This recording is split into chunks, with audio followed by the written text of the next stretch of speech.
This is Jesse James, and today I'm going to be able to show you a bike where you will see me in the reflection of this bike the entire time. It's the 2025 entry into the Icons collection for Harley Davidson, limited to 1990 worldwide in celebration of the 35th anniversary of the Fatboy.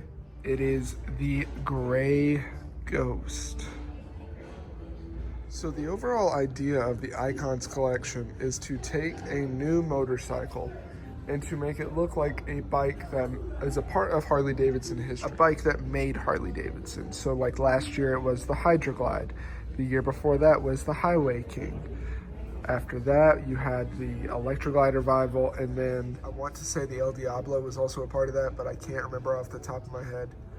But these bikes are all really cool. I love that more throwback styling with the modern setup. And for this bike specifically, it's breaking every rule of cinematography to where I can't hide in the bike. You're gonna see me recording all the way across. And so in this video, I'm gonna be going over not so much the Fatboy review, which I will do later, but more of what makes the Gray Ghost, the features that have been touched on to make it different. To start with, we'll go and talk about the bike that it was based off of. I believe that the Gray Ghost was based off of, it was either the 1988 or 1989 prototype of the Fatboy that Willie G rode to and from Sturgis. I could be wrong on that, but there's a very famous photo of Willie G posing with the Fatboy that this bike was based off of. Even though that bike was not as shiny as this one, they wanted to pay homage to as much of that, and the idea that they were going, and even though that bike was not as shiny as this one, they wanted to base a lot of the small textures across the bike off of that. And I'll point out a few as we go. The rest of it, they essentially asked themselves, how do we make this bike look like it was dipped in chrome, and just ran with it. First, you'll notice that the frame itself has been painted a silver finish to look like chrome, even though it is clearly not chrome there. The motor itself actually does bear a few of the things that were seen on that photo with Willie G posing with the Fatboy. That being the yellow accents that you see here in the heads. So the yellow accent that you see there in the heads is paying homage to the bike that Willie G's posing in that photo. And they wanted to take that yellow accent, match it here, but also carry it out to other parts of the bike, such as there on the breather, and also the little accent there in the timing cover. Again, the big point that they were trying to get across with this bike was just to make the bike look like it was dipped in chrome. Now back to what makes the Icons unique of where it is based off an older style bike. This is still going to have all the modern tech. So that engine is the 117 custom engine that Harley Davidson has come out with this year, with all the different ride modes available for it. The two spots of accents back from that bike has to do with the badging, which is identical to the badging. Instead of being a decal though, this one is actually a 3D badge on the outside. And you'll also notice the yellow accent has been carried over to the badging. So other spots where it's paying homage and physical pieces is here on the tank with the little badging there and the leather wrapping. And then down into the seat where they'll continue with that leather stitching, and you even got some tassels. Now on to the big thing that really shocked everyone, myself included, the paint.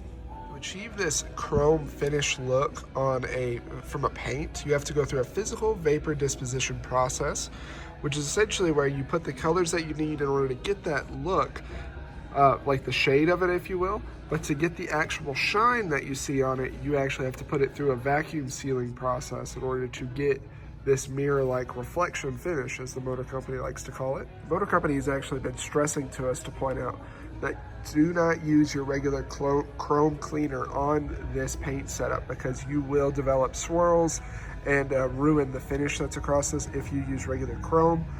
They say instead use what you're generally using to clean your bikes with regular paint, nothing fancy. And that's what'll keep it looking like a reflection for all time. The other thing that I think is really neat on this entry into the Icons is they're actually getting a physical badging, not just a decal put into the paint.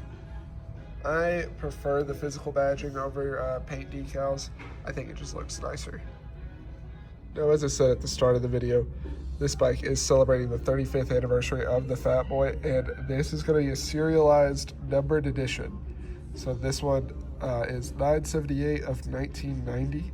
1990 being the first official year of the Fatboy being released. So now to give my thoughts on the bike.